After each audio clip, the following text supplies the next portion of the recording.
একই গতির দুটি ট্রেন বিপরীত দিকে চলছে। যদি প্রতিটি ট্রেনের দৈর্ঘ্য 120 মিটার হয় এবং তারা 8 সেকেন্ডে একে অপরকে অতিক্রম করে, তাহলে প্রতিটি ট্রেনের গতি কত হবে সেটা আমাদের বার করতে বলেছে। তো এখানে ট্রেন দুটির যে স্পিড সেইটা আমাদেরকে সমান দেওয়া আছে এবং তাদের যে দৈর্ঘ্য সেটা দেওয়া আছে 120 মিটার করে।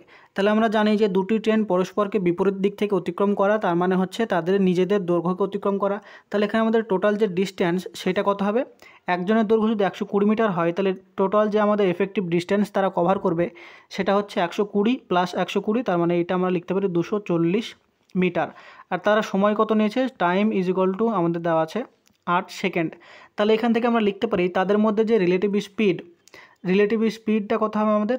রিলেটিভ স্পিড মানে হচ্ছে আমাদের, যেহেতু বিপরীত দিকে চলছে, তার মানে হচ্ছে তাদের একজনের স্পিড যদি এক্স ধরি, অপরজনের স্পিড যদি আমরা ওয়াই ধরি, তাহলে এই যে স্পিড সেইটা হয় টোটাল ডিস্ট্যান্স, তার মানে হচ্ছে 240 ডিভাইডেড বাই 8, এইটা আমরা পাবো।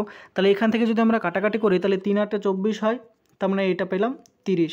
তাহলে এক্স প্লাস ওয়াই এইটা হচ্ছে এত মিটার পার সেকেন্ড, এইটা পেলাম তাদের রিলেটিভ স্পিড।